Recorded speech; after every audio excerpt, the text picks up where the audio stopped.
Well, despite the abject failures of alcohol prohibition, America is still fighting a very messy war on drugs. Sure, we can drink alcohol now, but most other drugs are still illegal.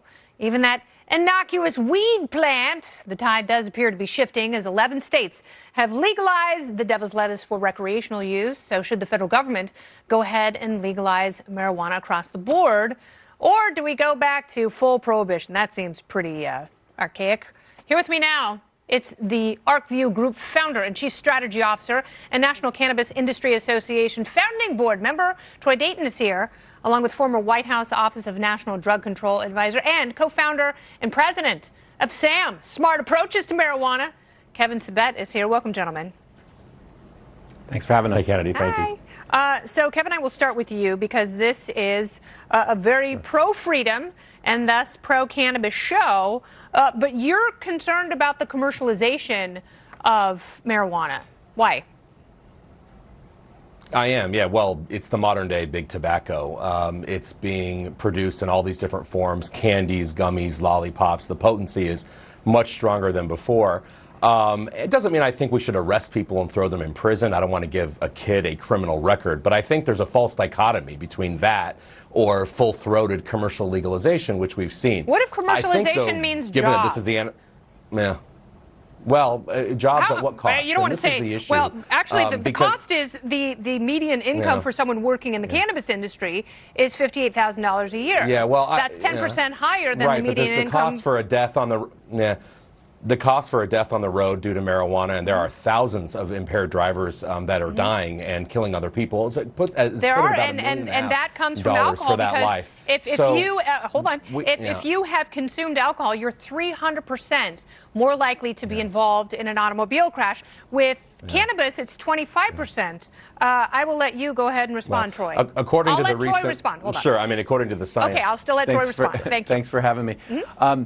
Look, this is something that the public is very much in support of. In the states where cannabis is legal, look, the sky hasn't fallen. The opposition said all this terrible stuff was going to happen.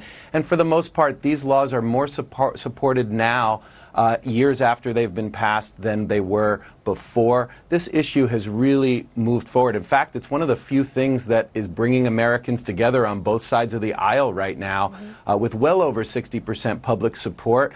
We learned our lesson with alcohol prohibition, and we are starting to learn our lesson with cannabis prohibition, and it's my hope that in the next few years we do see the federal government end prohibition so that we can really get past this. So, Kevin, a couple of things, Kennedy, we should talk about. First of all, 9 states, at least 9 or 10, rejected legalization last year. Bipartisan majorities in New York, New Jersey. We're talking about the Democratic Black Caucus of New Jersey, who do not want to be victimized by another industry. Look, alcohol is legalized. I think they don't want to be victimized by drug dealers, which have decimated communities of color. Well, actually, they led the fight. The leaders who led the fight in New Jersey and New York were actually African Americans.